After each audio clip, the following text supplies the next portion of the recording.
Good afternoon and welcome to our webinar where we're delighted to be launching our report, Responsible Secondary Cobalt. I'm Susanna McLaren, Head of Responsible Sourcing and Sustainability at the Cobalt Institute, the industry association for the global cobalt value chain, comprising leading producers, users, recyclers, smelters, traders, and other cobalt industry-related businesses. We are dedicated to promoting safe, sustainable, and responsible production and use of cobalt in all its forms and uses, and we do so through knowledge sharing, collaboration, engagement, and advocacy.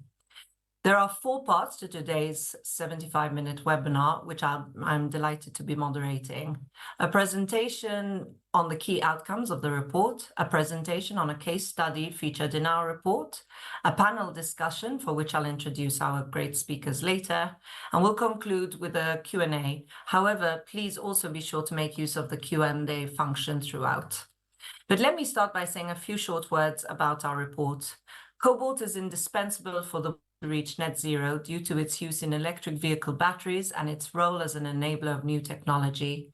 Key sectors, transportation, aerospace, defense, and consumer electronics demonstrate significant growth in demand for cobalt between now and 2050. Thankfully, cobalt is infinitely recyclable, meaning that when these batteries reach the end of their life, the cobalt can be recovered, enabling a circular economy. However, today, much of this end-of-life cobalt is not recovered and represents the loss of a strategic source of a critical mineral that is essential to the energy and digital transition. Our report, Responsible Secondary Cobalt, examines the risks and opportunities around cobalt recycling and provides recommendations for industry and policymakers alike.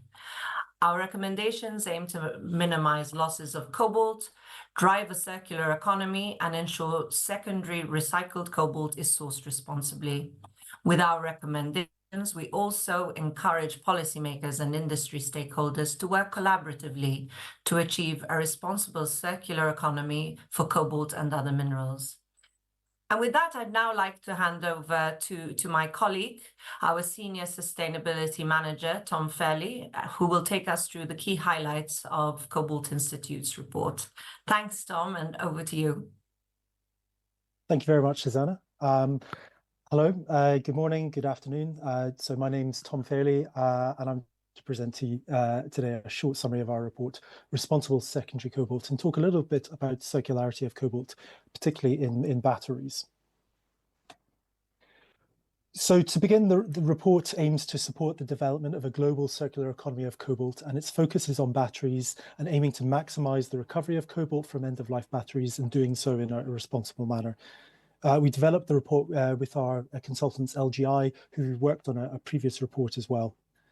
So as far as the format, the report is split into chapters, each which provide a geographical context for looking at battery recycling where there are losses.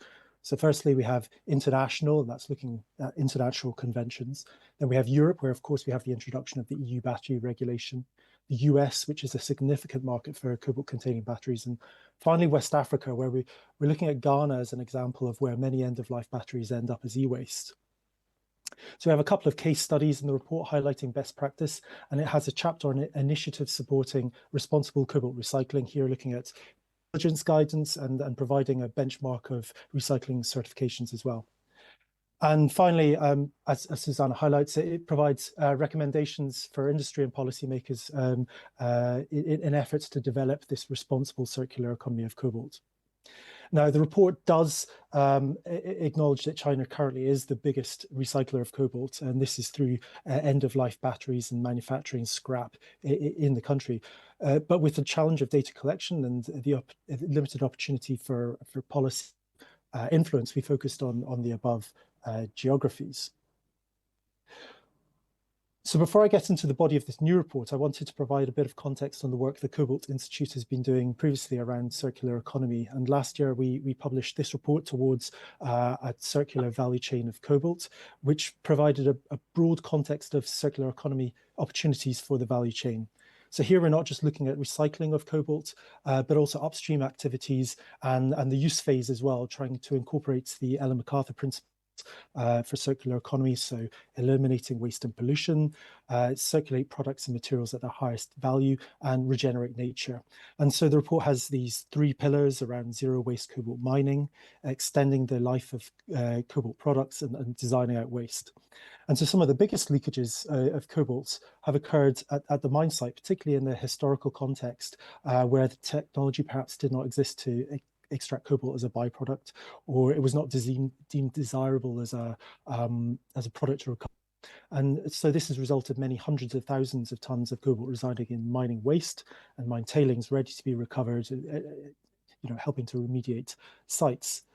However, it was through the collection, sorting, and recycling optimization that we saw the greatest need for policy action to prevent cobalt ending up in landfill, and to a point where it's not economically viable to recover in the future, or being recovered in a manner that could result in actual potential environmental and human rights risks. So when we're looking at collection, sorting, and optimizing recycling of cobalt, it's batteries out of all cobalt uses where we feel much of the work needs to be done. So for superalloys and specialty alloys, these tend to occur in an industrial environment, and end-of-life materials are readily recovered and smelted and recycled. With catalysts, where cobalt is often used, there's usually a business-to-business relationship, meaning that circular economy models are actually quite well already.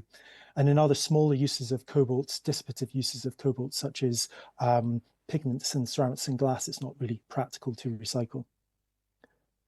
So currently the greatest volumes of secondary cobalt come from the manufacturing of EV batteries. And this is the production scrap during the ramp up and commissioning of gigafactories, where you can easily expect sort of 50% scrap rates until processes are stabilized. And then also type testing as well during this process. However, this is pre-consumer material, usually is well controlled in an industrial environment, meaning materials tend to be recovered and the risks associated are relatively lower. The actual volumes of post-consumer end-of-life EV batteries are still relatively low, although we can expect in the coming years for the volumes to exponentially increase, requiring significant increases in collection and sorting and recycling of these batteries and the corresponding infrastructure, obviously. However, there are also significant volumes of cobalt containing lithium-ion batteries in post-consumer e-waste, and so this is one of the focuses of our report. And just to summarize, really, I've put out these two charts, firstly to illustrate the significant growth even through to 2030 in end-of-life batteries, but also to show the circular model for used batteries, where there's firstly a need to collect, transport, and sort the batteries depending on the state of health. They will then either be recycled, which would involve pre-processing into black mass of the cathode active material and anode as well, followed by material going into new batteries. Or in the case of reuse and repurposing, either finding a second life in a different market or taking the battery from within an application and using it, say, in stationary energy storage. So the actual volumes of cobalt in batteries can be quite significant. And whilst, say, in a smartphone, at most, you'll only have, say, 20 grams of cobalt. If you think of the many billions of devices that are actually in circulation today, you get an idea of the scale and quantity of cobalt that's present. And when you think of this in the context of cobalt being geologically concentrated as a material that's mined, you start to see that countries without a geological resource, the secondary cobalt can really represent a strategic source of material. So even if you think about disposable vapes, which many contain cobalt lithium batteries, and the millions of which are improperly disposed of each week, the scale really becomes apparent. And I've put this figure from UNEP here. Some 34,000 tons of cobalt went into e-waste in 2022. Now, when we look at the actual global waste collection, we see that only 22% of e-waste is formally collected and recycled. Almost a quarter of this ends up in landfill and is really unlikely to ever be recovered. And more than half is collected in an informal manner, either in high income or developing countries. So our aim really is to minimize the losses of cobalt, ensure that we have recovered the cobalt in a responsible way. And I'll quickly show this slide. And this is from a presentation we made in November for our report, A Just Cobalt Decarbonisation Pathway. And this really illustrates, firstly, the meteoric growth in end-of-life EV batteries that we're expecting through 2035 to 2040, most of which we are expecting to be recycled, helped by the likes of battery passports and so on. But it also illustrates on the right-hand side that this is not just about circular economy and good material stewardship, but that also it's about decarbonisation. Of course, with the proper recycling processes, you can have significantly lower carbon footprints than primary mined material. So I think I've really set the scene on the secondary cobalt market and our motivations and where the report's focus. So to set out the challenge at hand, currently battery collection is often inadequate and quite often informal. The second challenge, though, is that even if we do manage to get hold of these end-of-life batteries, the transportation of these secondary feedstocks face significant logistical and regulatory barriers, often put in place for very good reasons, but nonetheless presenting major blockers for recycling. And finally, currently global battery recycling is highly concentrated, further compounding the problems of transportation from many locations. So in a sense, we're really asking how to ensure the responsible circularity of cobalt and minimize losses of these materials. So the report talks about responsible cobalt and what do we mean? Well, we're looking at the environmental, social and governance risks for each of the geographies, and we take a look for each of these lenses. And indeed, there are a number of actual and potential environmental and human rights risks associated with secondary material. I think it's often a blind spot for many people who think that recycled material is inherently good. So on these ESG, if you think on the environment side, lithium-ion batteries pose significant risk if not managed properly at end of life, including from, say, battery fires, from improper handling, soil and water contamination if improperly disposed of, and greenhouse gas emissions during the processing. So all these risks really need to be managed to minimize environmental impact. The management of these batteries end of life also presents social risks, particularly when informal recycling is common. And the sorts of risks include exposure to hazardous substances. In some cases, there might be child labour, and of course, exploitation of vulnerable communities involved with all informal waste recycling. So it's vital that these risks are addressed to ensure the health and safety of workers and affected communities. And then on governance, some of the challenges include there's regulatory ambiguities, illegal trade, fraudulent trade, inadequate enforcement of the waste management regulations that do exist, all which undermine efforts to manage environmental and social risks responsibly. So then there's a real need for strengthening governance frameworks as well.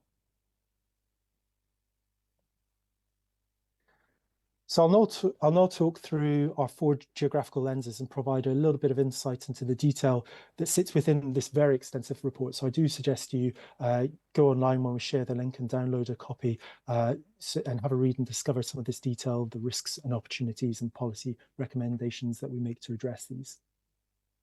So firstly, we take a look at the international trade and secondary feedstocks. As I said, recycling is globally highly concentrated, meaning that the majority of materials recycled have to be transported across national boundaries. So much of this material is governed by the Basel Convention, and this relates to shipments between ratifying countries of hazardous waste. And the convention provides some important protections against waste dumping. Now, whilst cobalt content in spent batteries and black mass is not directly covered, the relevant waste categories do encompass lithium-ion batteries. And further, there are some amendment proposals to require e-waste to follow the convention protocols as well. So our recommendations do recognise the importance of the convention, but also look at ways of removing barriers as well.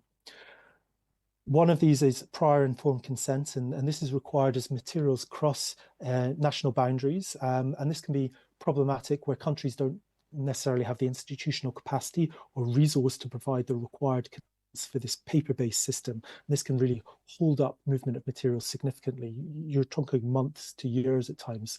So here the report provides recommendations on the digitization of the process and perhaps even pre-consent for specific qualified recycling facilities in order to expedite movement of material whilst maintaining protections.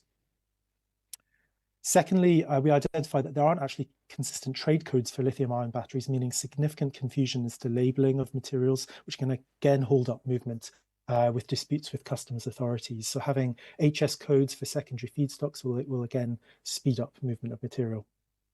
Now, battery passports present an opportunity to streamline the movement of materials with data readily available and transferable to stakeholders. And I'm sure this is something that you'll be hearing from in a presentation shortly. And finally, in the international context, when there are materials in regions where there isn't recycling capacity, there's opportunity for investment as well in recycling infrastructure, or even just pre-processing infrastructure, so we can shred batteries and turn them to black mass for transportation.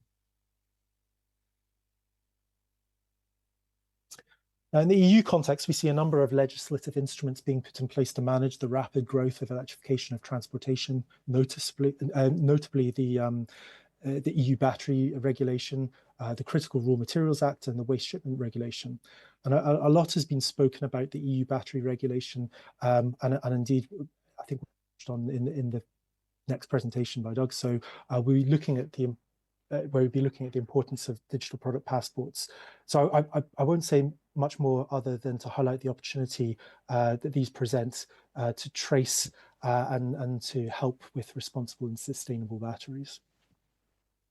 Minimum recycled content requirements in the battery regulation are an important step in achieving circularity, but could lead to unintended consequences of sourcing materials outside the economic area from China, where there's well-established recycling industry for battery materials. So perhaps we should be looking to the likes of the Critical Raw Materials Act and the streamlining of financial support to the recycling value chain to ensure there's local capacity to support recycled content requirements. Extended producer responsibility is part of the battery regulation and should ensure that end-of-life batteries in the economic area are responsibly recovered and recycled.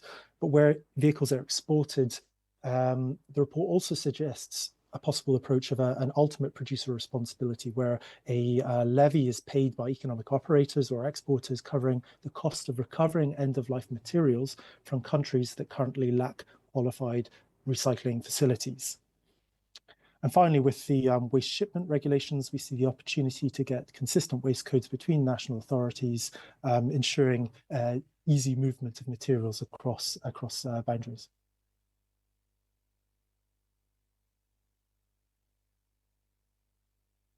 So the United States is a major market for secondary material, mirrors the international and European trends, with production scrap for gigafactories being a primary source, along with post-consumer electronic waste and increasingly end-of-life EV batteries as well.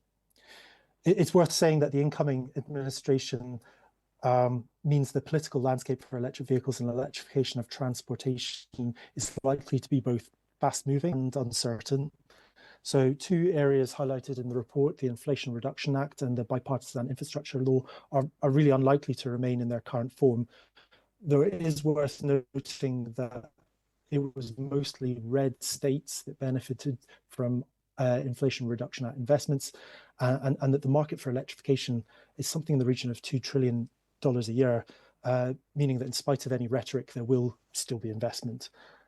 The incoming administration is also just as focused on access to critical raw materials as the previous minister, noting that there are many uses of cobalt in defense as well as for energy security through electrification. So unsurprisingly, perhaps, California presents some of the most robust legislation around end-of-life batteries and their recycling. But one of the challenges for the US is the lack of federal level regulation and significant variation at a state level as well. But regardless, improved end-of-life battery collection is required, firstly, to fully utilize the installed and planned recycling capacity, which you see on the chart on the right-hand side, but also to capitalize on the abundance of secondary cobalt as a strategic source to the country, which doesn't actually have a great deal of geological reserves. So the last geographical lens we applied was West Africa, where we looked at Ghana as a case study for the dumping of e-waste and the informal waste collection sector that rises from the availability of this material. Hundreds of thousands of tons of e-waste is generated in Africa, with less than 1% documented as formally collected and recycled. So it should be worth noting that not all this material arrives as waste, and a large proportion are devices taking on a second life use in countries where new products would generally be unaffordable. And so the map on the right here really illustrates the complexity of flows of materials globally, the pink arrows being the uncontrolled e-waste and used electronic equipment that flows around the world. So the problem of e-waste and e-waste dumping was really characterized by the Agbogloshi e-waste dump around Accra, which attracted many informal waste pickers who were exposed to environmental and health risks. Now, the site was closed down without any prior warning, an attempt to address the problem, but actually there was unintended consequences of pushing the waste picking underground, not actually improving the conditions for people and just the wider Accra area being used for this waste collection. So our report looks at a case study from the Mountain Research Institute and their work promoting responsible battery collection in Ghana, whose work along with the GIZ focused on professionalization and formalization of waste collection. So efforts have also been formalized with an act in Ghana, Act 917, which intends to improve battery collection and enhance health and safety standards with the informal sector, and also granting legal status to informal businesses. But perhaps unsurprisingly, it struggled with the limited funds that are available to support this. So really here our policy recommendations are around funding, seeking ways for business and supply chains to engage and formalize and professionalize the informal sector. And finally, in country, there's the need for formal recycling infrastructure to address end-of-life batteries. And at the very least, this could be pre-processing of batteries to black mass, which really would be beneficial, also providing value addition in country. So I wanted to end with a thought around globalization and localization of secondary cobalt, particularly in the context of it being viewed as a strategic source of critical raw material. And we see a number of legislative mechanisms being put in place ostensibly to ensure safe transport and recycling of materials, but which also in practice would keep materials within an economic area. However, when we consider that much of the critical raw materials leaving, say, the EU are in devices or vehicles that are receiving a second life on the African continent, it provides a slightly more complex picture, which we do touch on in the reports. For many, it's the only affordable way for them to own a vehicle or a mobile device in its second life application. And so if you think of this in a just transition context, how can these people participate in the energy transition for transportation without access to these vehicles? So there's this contestation and access for critical raw materials and their geopolitical aspects as well to this question. And Chatham House recently coined the phrase circular resource nationalism, which links nicely to something I'd like to highlight, which is a PhD student, which the Cobalt Institute is sponsoring, looking at these thorny issues with a thesis titled Exploring Value Capture in the Circular Economy of Cobalt in an Era of Complexity and Uncertainty. We're really excited about this as well, and we'll be sharing outcomes from this research when it becomes available. So to briefly summarize, I really hope this has just piqued your interest to go to the Cobalt Institute website and access a copy of Responsible Secondary Cobalt. But here you'll also find a number of other resources. We have a number of reports that we've produced in just the last year or so, which are free to download and hopefully will support your work around sustainable and responsible value chains. And finally, just to note that our annual conference, our Cobalt Congress, will be held this year on the 14th and 15th of May in Singapore. And this is a great way to engage with the Cobalt value chain and enjoy some of our panel sessions similar to what we're going to have today. And with that, I'd like to thank you for your attention and hand back to Susanna. Thank you very much. Thanks, Tom. I say credit to Tom for putting what is a jam-packed report into as concise a presentation as possible. And as Tom mentioned, hopefully this has piqued your interest. Certainly when I reflect, so many key takeaways, but I think the figure which I noted, and I've seen this before, but it always, resonates in terms of 34,000 tons of cobalt went into e-waste in 2022, and 22% of e-waste is formally collected and recycled. So that's a lot of cobalt that isn't formally collected and recycled.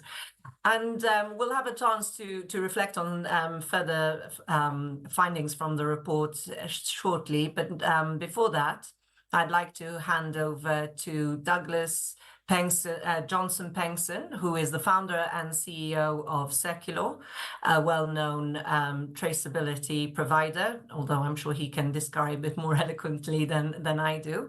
And Doug's going to take us through a case study that's also featured in the report, but very much also in the context of the broader legislation. So over to you, Doug.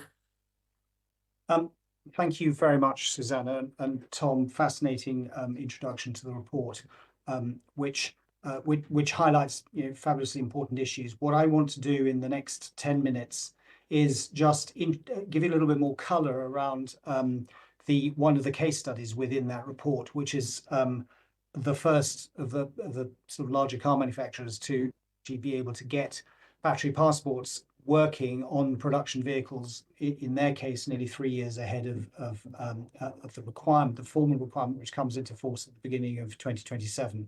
So, like, super quickly, I mean, our business, we've been at this for about nearly 8 years now, tracking critical minerals through supply chains. We started with artisanal cobalt and have evolved from there into a whole host of critical minerals. And the driver for that initially was around responsible sourcing, obviously also including responsible recycling, something I'm going to touch on.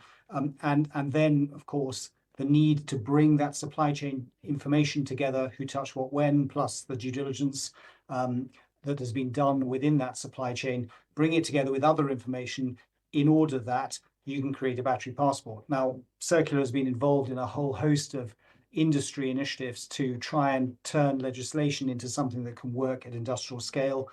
Where the technology workstream lead in the German government-funded Battery Pass, we were integral to CircPass. We've participated in both of the GBA's battery pilots, and at the same time have worked with car manufacturers who've been going on this journey over the last few years anyway.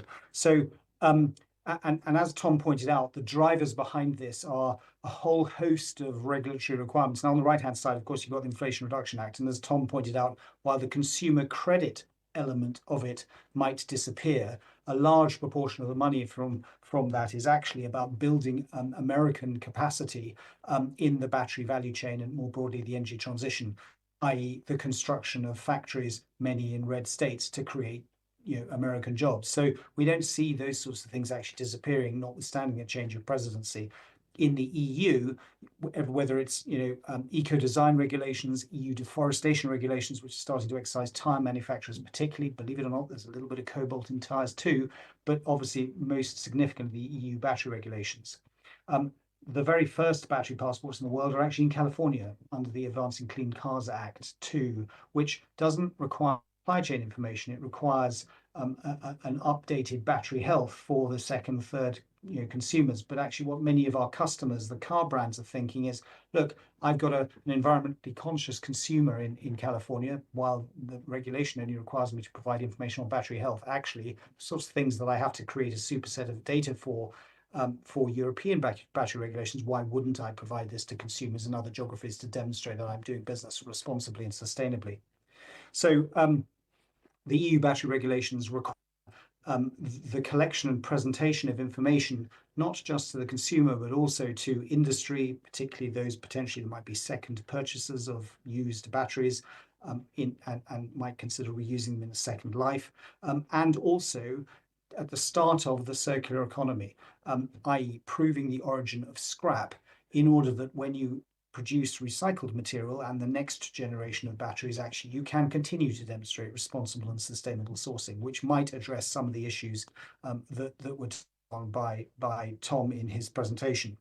What you see on the right here actually are some screenshots from the first battery passport produced by a car manufacturer, in this case, Volvo Cars, and I'll give you a little QR code to scan in a second.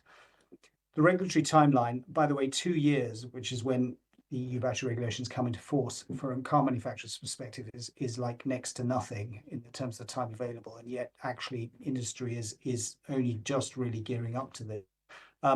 And it doesn't help that, you know, we haven't yet got the final version of the due diligence requirements within the supply chain, although, you know, there are folks out there helping the European Commission trying to find those, which are sharing often with industry now what they involve. But there's quite a journey to get to the point of battery passports. The battery passport is obviously the first of what is a family of digital product passports, which are coming next to things like consumer electronics and tires, textiles, and a whole variety of other things as well. And so many of those sort of conceptual challenges that we've had to deal with around battery passporting are just as relevant to things like consumer electronics, where, you know, digital product passports will also be required.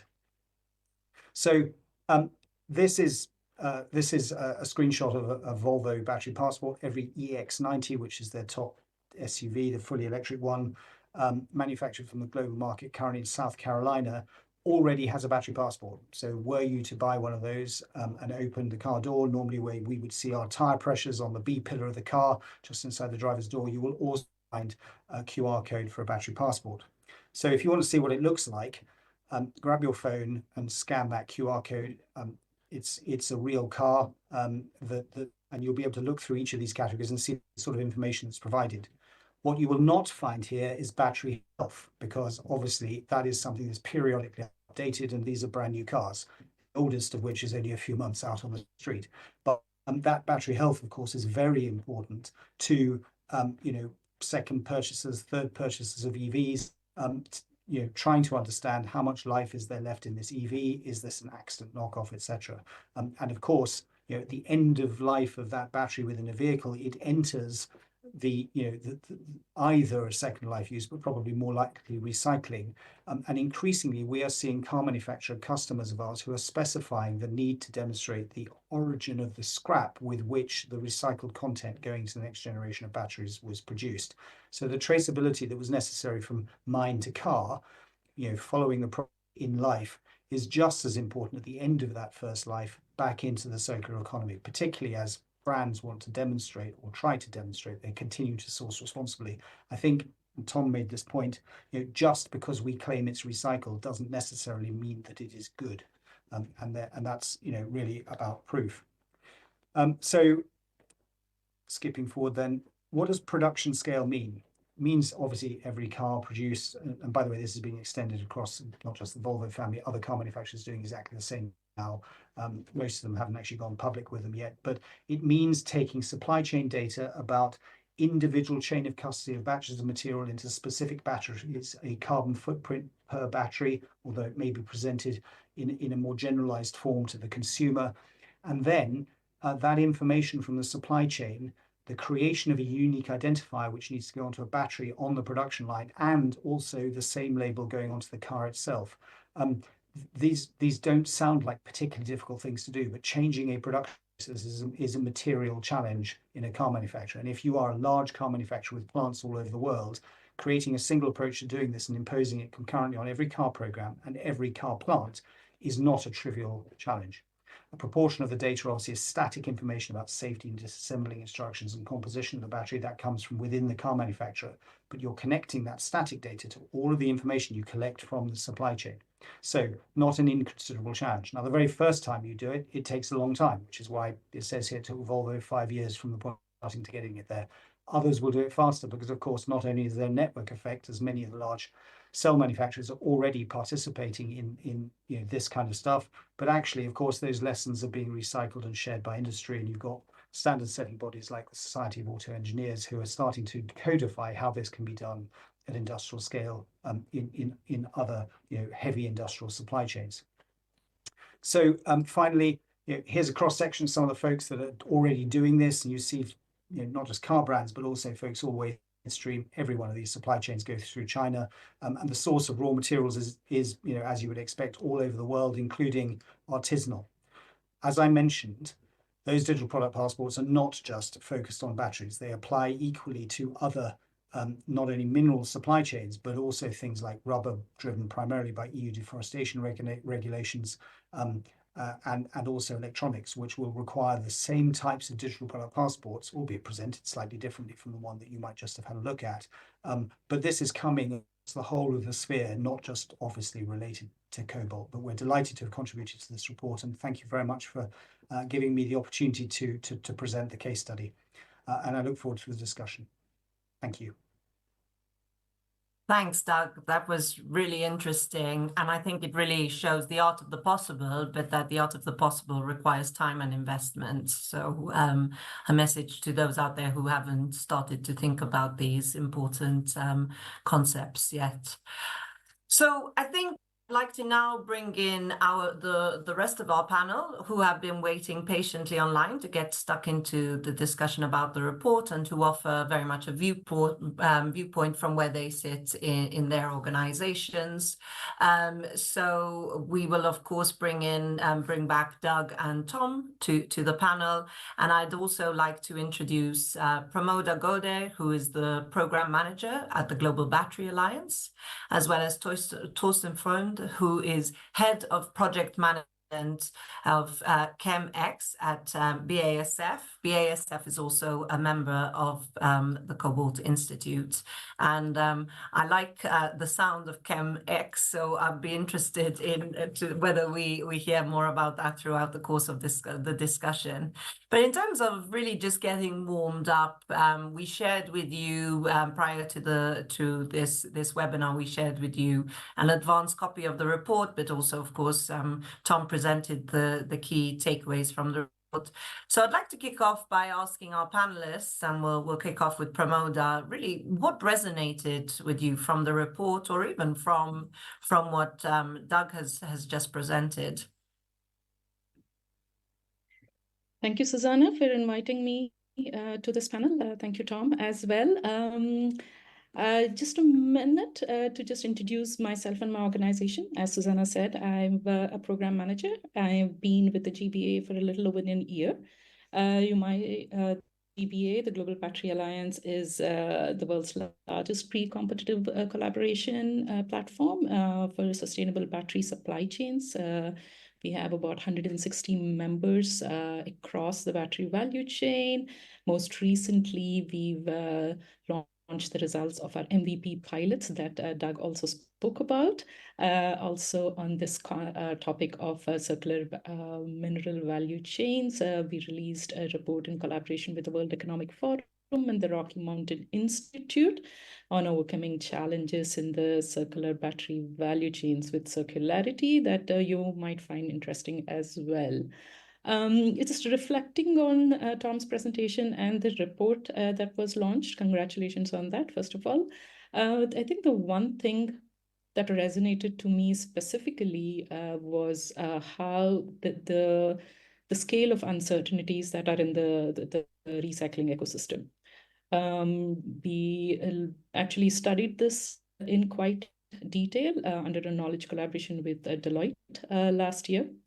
And we realized that the evolution of battery chemistries, the direction in which the split between battery electric vehicles and plug-in hybrid vehicles is evolving in Europe and in China, has direct implications on, the size of the battery, the weight of the battery, which influences the materials that might become available for recycling, the average lifespan of a battery will have implications on when they'll be coming into the recycling ecosystem, as well as the movement of used EVs has a significant implication on where these batteries will eventually enter recycling as well. So there is a lot of uncertainties, and I think there needs to be a lot of resilience as well in the business models so that they're able to adapt, and this is not a small task by any measure. So it's not just about investments, it's about being, I guess the investments are getting difficult to attract because there are these uncertainties, and the greater clarity that we can bring into this, I think the greater progress we can make.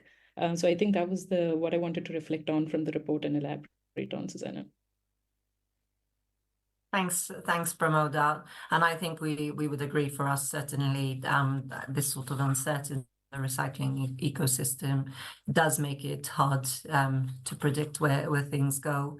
Torsten, from your perspective, I mean, just, at where you sit in BASF and what the initiatives you've been involved in to date, I mean, what really spoke to you in this report?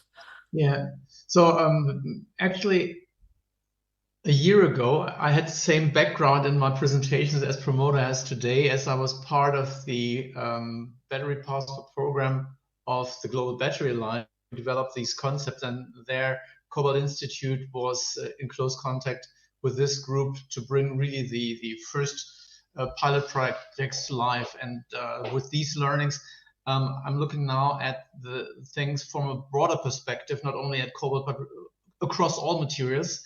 And that's basically the ChemX project, about how to describe materials in the world with digital product passports.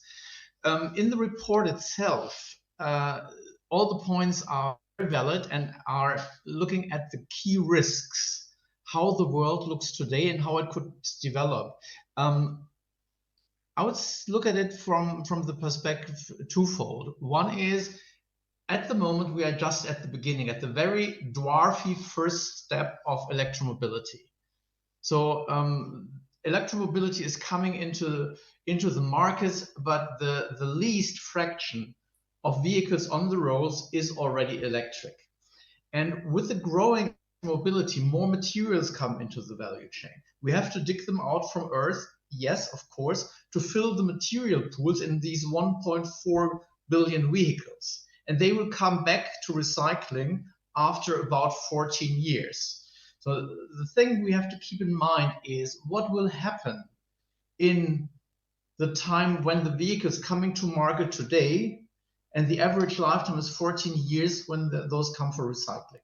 How would the end look like? What is the, let's say, evolution of volumes in the market and enabling industry to build up the supply chains for circular materials? Because today we don't have it, and there must be assets built in steel and concrete, and they must be a positive business case. You can't build them today and wait for the materials to come. This has to go in parallel with the markets developing. And of course, industry today has the toolbox at hand to do it responsibly.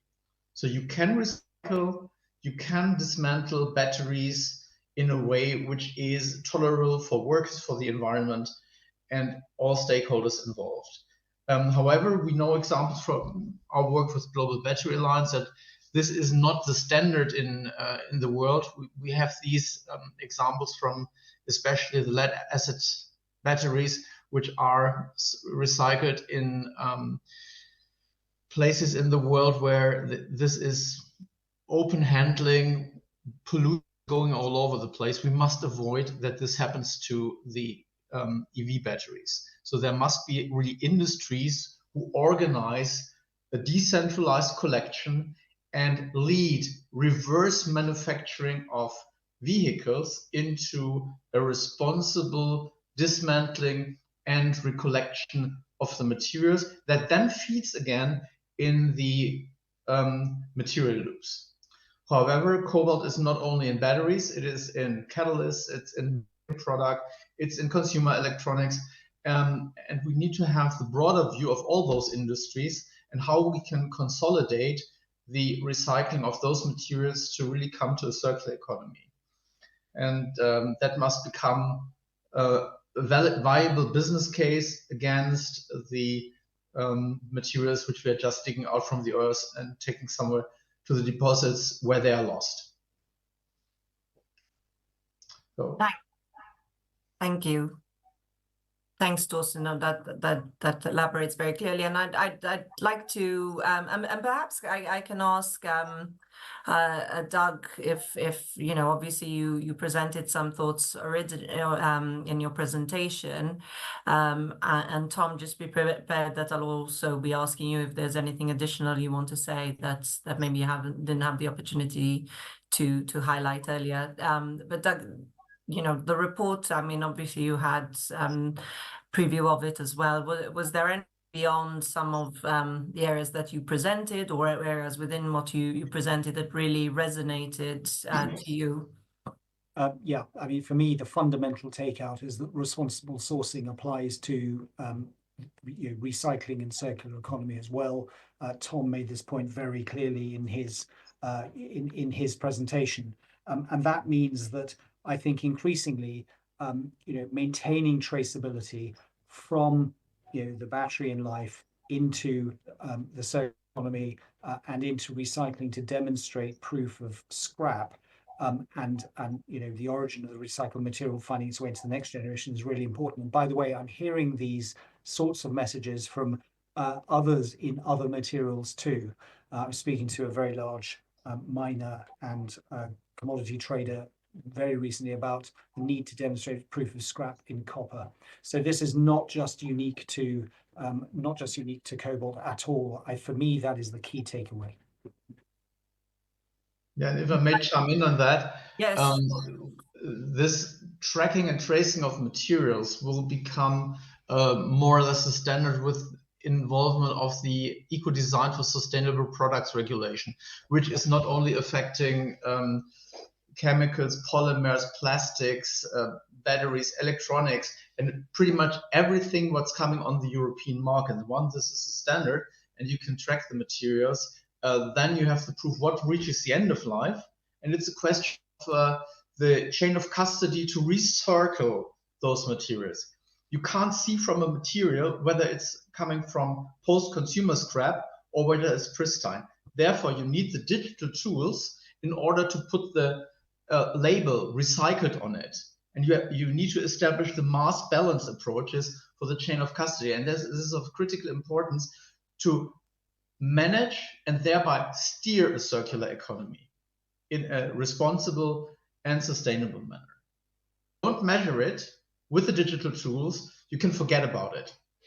Then many weird things will happen. So digitalization and steering, this is a critical important that we need to organize in industry together with the legislator. And thanks, Torsten, for reminding us that we're operating in an ecosystem, because obviously no car or battery is only cobalt, and therefore we need to be thinking about the other commodities in there, but also we need to be thinking about how do we share learnings across sectors. Tom, I don't know if there's anything else you want to add here before we move along. Yeah, thanks, Susanna. I think some really wonderful reflections. The lifespan of the battery, first of all, a couple of years ago, we were assuming maybe 8 to 12 years. And in fact, this lifespan's moving out. We're talking about 14 years. I'm quite sure some vehicles will stay on the road longer. So this source of secondary material is coming to market slower than we were originally expecting. And this really might impact the progress of the required investment for the recycling infrastructure. A bit of a chicken and egg thing, but we know the vehicles are on the road. We know there's material, so that should be case enough, but you do have to have a minimum amount for the process to support the recycling process. And perhaps this is where other sources of materials can come in. Torsten was really talking about what good might look like, and I think closed loop recycling is perhaps a great aspiration, but at the moment, is this really viable? You might have to have other sources of material, not just end of life batteries or manufacturing scrap. Where does this come from? Does it have the same traceability as you might desire and might be required from the battery regulation? So how do you manage this with recycling facilities that can't afford to have separate processes for some requirements and for the rest of the material that they recycle? So I think Tosa mentioned mass balance approaches, and I think that's perhaps one way of addressing this issue in the meantime, and making sure that we can valorize a really significant source of material that might not otherwise sort of get into the value chain.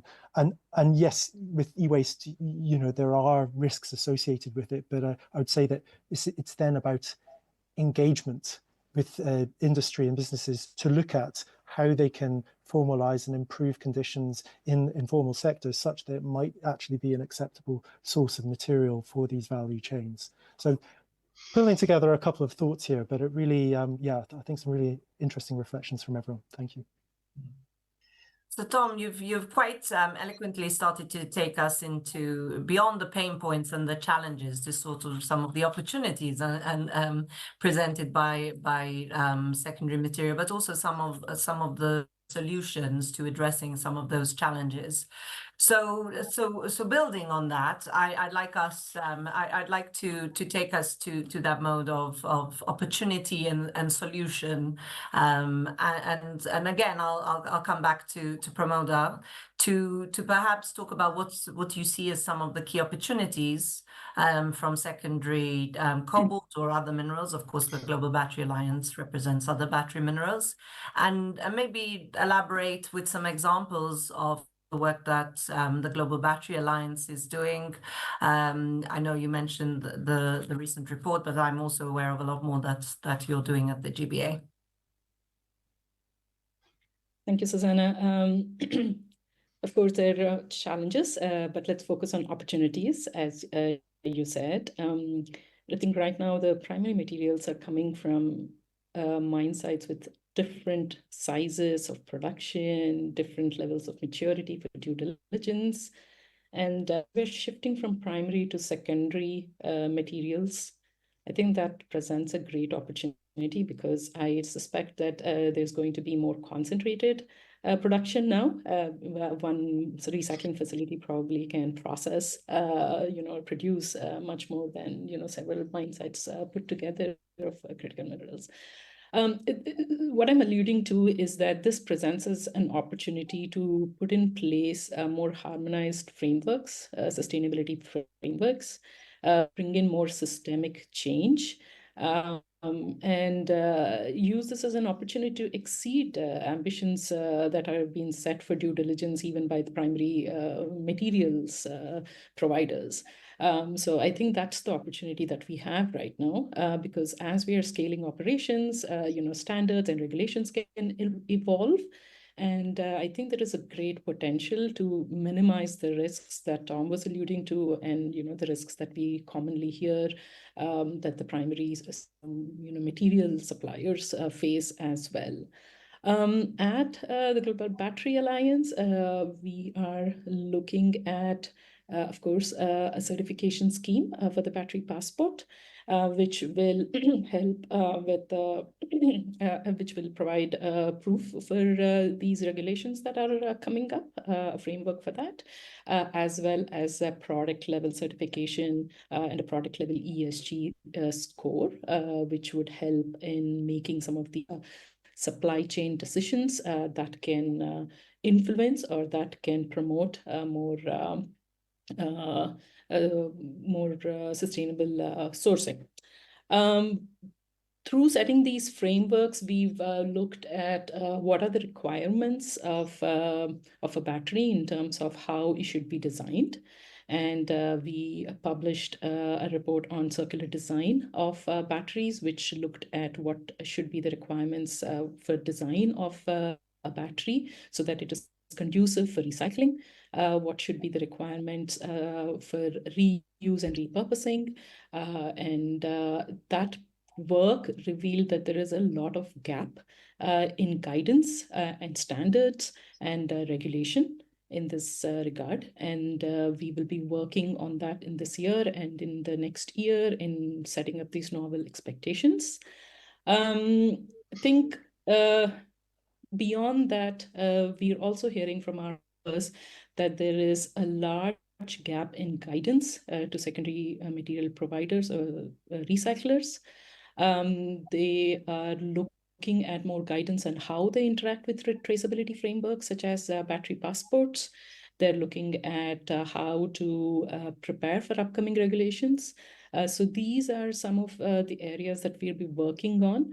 And hopefully we'll be looking at scoping out report, which goes beyond Cobalt as well, and looks at other materials, because they shared common challenges, as everybody has been expressing.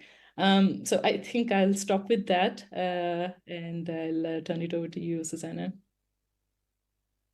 So in terms of, thank you. And in terms of some of the points that you mentioned, what's available to sort of our viewers that they can find that based on what you've referred to, that might be of guidance to them, that's on the GBA website, that would be of help? Yes, Susanna, thank you.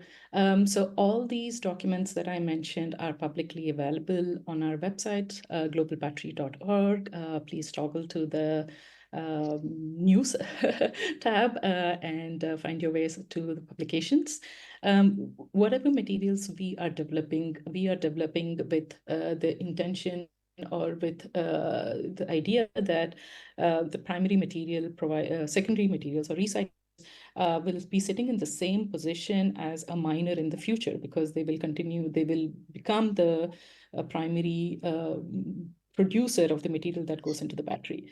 So we are developing with our frameworks with that in mind. Now, we need to bring them up to capacity to be able to, achieve the targets we've set for ourselves. I'm happy to also share some of these resources in the chat box if that's permitted. Would be happy. Of course. We are, of course, at the Cobalt Institute also members of the Global Battery Alliance, and very supportive of the great work that's being done there. Doug, is there anything from an opportunity and solution perspective that you feel our viewers would be interested in terms of takeaways? Yeah, I'm less concerned about end-of-life vehicle batteries, because they're obviously very large and far less likely to, I hope at least, themselves at scale in landfill. Post-consumer electronics, I think, is much more of an issue. I mean, how many of us, if we're being honest, have got old phones sitting in our kitchen drawer or bedside table or whatever? I know I have, and it's largely because even in the westernized world, we don't necessarily know how to get rid of them unless you use a trade-in scheme that comes with Apple, for example, actively encourages you to trade in an old device when you're buying a new one. Except that, as many of us all, we hand them down to our children, for example. So there is a real challenge around creating the right incentives as well as mechanisms for consumers all over the world to know what to do with old devices they no longer want. And obviously there are consumer electronics manufacturers like Apple, of course, who have committed to use only, for example, recycled gold in their next generation devices. That's fabulous. But actually the challenge for us at a local level is, how do you get those things when you have used them yourself second or a third time through, for example, handing them down to your kids? How do you get those things into that kind of system when you haven't used a trading scheme? I think there's a real opportunity there. And I just want to reinforce the point that Torsten made. I think he's absolutely right. Folks wouldn't have been able to see me nodding around the importance of digital product passports beyond regulation as a means of giving an identity to something, and also its constituent parts as things get disassembled and find their way back into the industrial ecosystem. The digital threads, the digitization of these complex industrial supply chains, it's currently focused primarily on the primary supply of raw material into things like batteries. I think that digitization will become just the normal way in which things get done over the next 15, 20 years, and it needs to. Over the last 15, 20 years, the enterprise resource planning tools that are now the stock in trade of how large corporations function every day have become normal. And that same digitization of process and or flow of material is now going to come to the deeper tiers of supply chains. And so, I think that's a huge opportunity. It happens to have started with the regulatory push. Now we have to make an economic case for it, which could be, for example, easing customs processes, which are currently horrifically inefficient, reducing the amount of working capital tied up in these complex industrial supply chains, because everyone's trying to figure out whether whether they're paying the right amount for the thing they've just received. So there are economic opportunities here too, which I think will start to see these things become just the normal way in which complex industrial supply chains work, well beyond just the regulatory push today. And I think that anything that has economic opportunity is always welcome to business. And just before I bring Torsten in, I'd like to remind our viewers that there is the Q&A function available, so please don't hesitate to drop your questions into the chat, and we'll come to those later. But Torsten, we're talking about opportunities, talking about potential solutions, what you're working on at BASF. Would you like to share anything on that front? Yeah. So actually, we spend a lot of thoughts about the economics of recycling and raw materials. And just at the back of an envelope calculation, for pristine materials, to get cobalt out for a battery, you need to dig out 10,000 tons of rock, crush them, grind them, heat them to 1,000 degrees. All the energy going into that process gives you the material you have in one battery in a very concentrated small container, which is recycled. So you can imagine yourself, it looks much easier to extract the materials out of a battery. That's the economic part of it. And the second part is you have to monitor your processes. Those are much faster in recycling than in the pristine material. So there is a value economically and environmentally if you look into the recycling. So you need to steer it. However, if you come with targets of recycled material in the batteries, my view on it is you're steering from the wrong end. So the factors of inefficiency lie in the collection of the batteries or electronic devices and in the concentration on very efficient processes. So in the dismantling processes, you have still multiplication of assets. So one person can handle one thing at a time. But if you're processing black mass for extraction, you need really huge assets in scale. And those have the investment hurdles before they can be filled up. And that's the question, what's the first step? How can we, for example, in Europe, build up complete value chains from end to end, from collection through recycling to the reconstruction of battery materials, battery cells, and then new vehicles. It's always good to have the alternative in mind. So if you continue to burn fossil fuels, that will require much more resources. So we did the estimation, again, back of the envelope. If you equip all vehicles on the market, you're talking about hundreds of millions of tons of material. But if we are emitting every year over and over again, 50 billion tons of CO2, which means we are burning around 10, 15 millions of fossil fuels, that has to be dug out of the ground as well.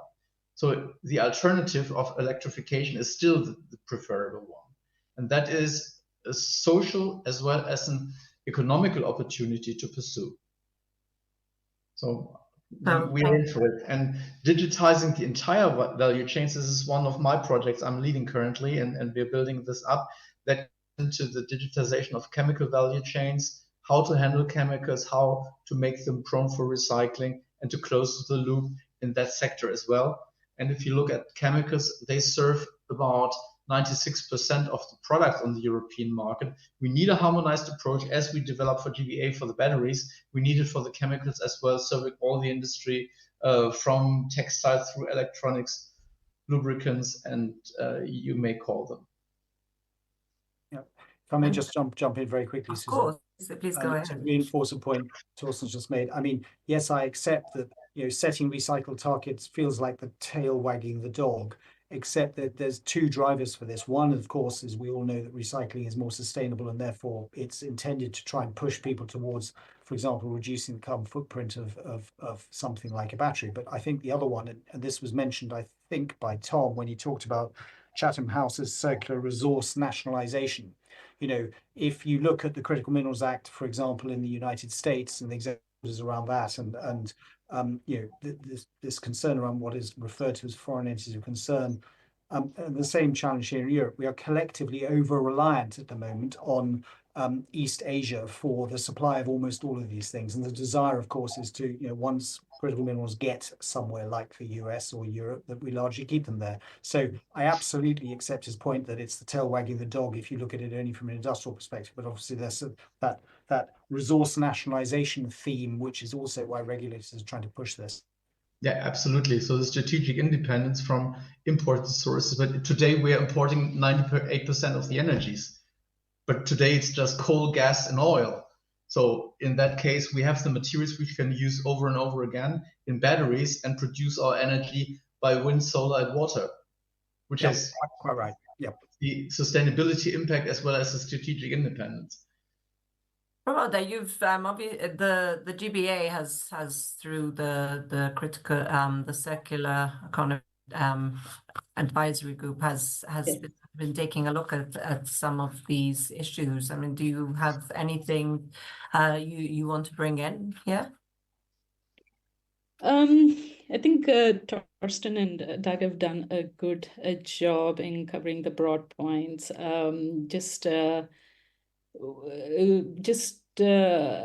couple of other things, since I have the mic, that I wanted to share on what we need to put in place to go towards responsible supply chains for secondary value chains.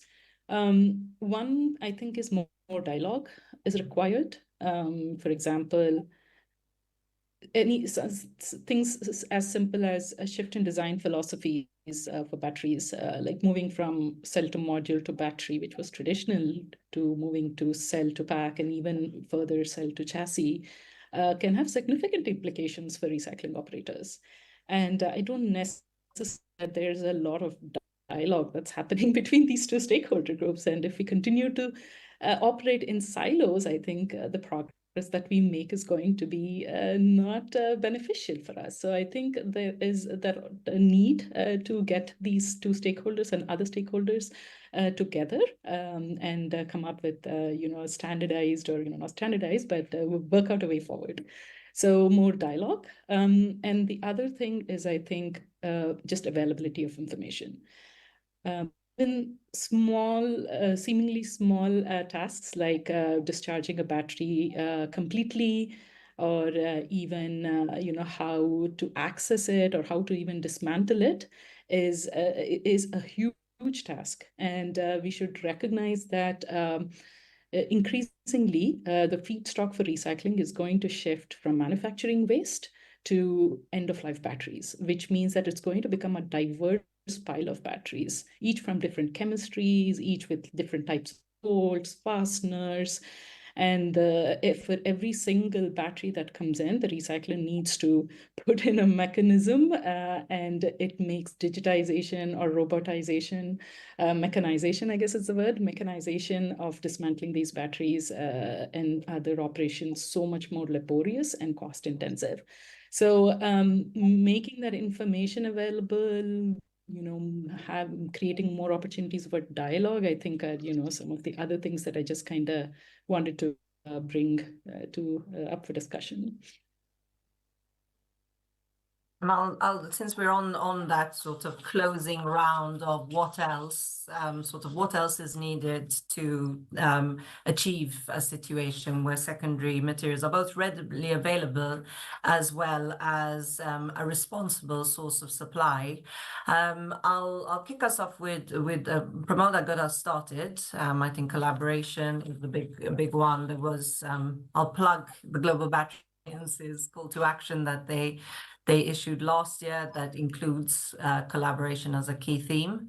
Tom, is there anything that you want to pick on, whether it's from the report or other work we've been doing at the Cobalt Institute that you think, in that what else bracket that's needed? I I think I'll pick up. I'll start off from that sort of collaboration piece and the importance of that. I think it's a great point, Pramod. And platforms like the multi-stakeholder initiatives are a really excellent way of doing this. And I know the Cobalt Institute, we try and use our convening power to advance these sorts of issues as well. But earlier you sort of mentioned primary material and the fact that due diligence has been an important part for primary material for some time, and there's that need for secondary producers perhaps to learn there. And I think there's an opportunity for dialogue. And I know some of our producing companies deal with primary as well as secondary material, but there are others who only deal with one end of the value chain. And certainly from our perspective, with our members, what we've been doing, we have our Cobalt Learning Group, and it's a peer learning group platform where we look at responsible sourcing. And one of the areas we look at is due diligence, and I guess here we're trying to increase capacity and really emphasizing the point that good due diligence is really just following, internationally recognized frameworks. And if you do that, you will be carrying out appropriate due diligence. So I think that's perhaps some framing for the secondary producers. So I thought I'd just add that in as something that we're doing from the Cobalt Institute to try and increase capacity. I think I couldn't have said that better myself. I'll come to you, Doug. What on the what else factor? What haven't we covered here that needs to be mentioned? I'll unmute. We've touched on this theme very lightly, which is that ignore regulation for a second. It's when the economic case makes sense that this really scales. As part of the Battery Pass project, and I'm putting in the link between the speakers a link to this. The Battery Pass project actually did quite a detailed analysis of the economic benefits of this digitization and battery passports, which of course applies more broadly than merely batteries. You can apply the same principles to other digital product passports. I would encourage particularly those in industry to look at that and think of this as an economic opportunity, which was also the point that Torsten was making. This is as much an economic opportunity as it is one merely driven by compliance, even if compliance is what's forcing everyone to think about it now. Thank you. And we'll end this round, and coming very closely to the end of this webinar, we'll end this round on Torsten. Yeah, I feel that there's still a lot of room for improvement if we are talking about standardization. So like you have your toys, you have your AA or AAA cells you're taking out, which is a standard. Maybe arrive at that point that we come closer to a common design for batteries, where dismantling is eased by having the same tools, and more going into the direction of establishing an operational excellence by collaboration of all the partners in the ecosystem. That you have your design freedom for your cars, that you have really individual brands, touch and feel, whether it's a sports car or it's an SUV, but the battery has the same screws and bolts and the same plugs to be dismantled. With that in mind, I'm pretty confident that we really can build a business case for the industry. However, boundary conditions must really encourage that the batteries, including the recycling, are economically attractive for all the players. In contrast to continuing the combustion of fossil fuels. And that's a big task where not only industry, but also policy is requested to really think about how this can happen in the long term.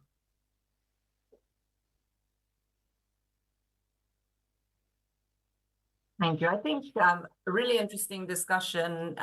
We have time for one question, and it's not an easy one. We have a social practitioner on the line who's said, as recognized in the presentations, a lot of e-waste is dominated by the informal sector and in Africa. And therefore, I recognize their potential to help poverty reduction. There's also value in prioritizing the improvement of the existing capacities and improving their standards. So who might be able or willing to fund these improvements in order to help ensure that this recycling industry is maintained locally, standards improved, and capacity is increased? And I wonder, based on the organizations that you've engaged with, or whether you have any reflections to support this thinking. I can come in briefly, Susanna. I can't particularly comment on e-waste because that's a totally different animal. It is in volumes where you make the profit, and the technology required, or the know-how, technical know-how required to process is a little lower, quite a bit lower than dealing with the EV batteries that are retired. EV batteries will require much larger facilities, much larger investment, and there is just too much value hidden in them to be lost or leaked to the informal sector. However, I also recognize your other part of the question on how we can use this as an opportunity for emerging economies and even mineral producing countries to a certain extent. And there is no need to replicate the GBA. I think we are a organization, and we are looking into these issues. Specifically this year, we are engaging with mineral producing countries with the support of GIZ on how these economies can capture the value addition, not capture, actually maximize value addition in the mineral value chains, and what sort of legislations or regulations and what sort of capacity building is required. And you hit the nail on the head, is investment is required, but who what is the nature of the investment and what is required beyond investments is also something that we are trying to scope. So you will be seeing more action from us on that front. Thanks. And if you're interested in collaborating more on this topic, certainly do reach out to the Global Battery Alliance. And this topic is explored further in our report. But we're out of time. A really interesting discussion. Some key takeaways from me were the importance of digitalization, to think about, recycling not just from the positive angle, but also to understand that we need to be managing the risks, understanding the risks attached to it, but also managing them, mitigating them, and where necessary, remediating them. And that's where robust environmental and human rights due diligence comes in, supported by good traceability systems. And there was also a lot of talk about the economic opportunity that goes beyond simply compliance. And I think that, for business is helpful. But I think certainly an underlying theme is there is still a lot that needs to be figured out at a policy level and how that comes through together in terms of implementation. I'd like to conclude by thanking once again our panelists, Doug, Torsten, Pramoda, and of course Tom, and Tom specifically for doing the heavy lifting of the report and this webinar. Everything will be available on our website, including a recording and the actual report. So please do visit that and do out for further webinars from us coming up. And for those who are able to make our Cobalt Congress, we look forward to seeing you in Singapore. Thanks again, and have a good rest of your day. Thank you very much. Thank you. Bye-bye. Thank you.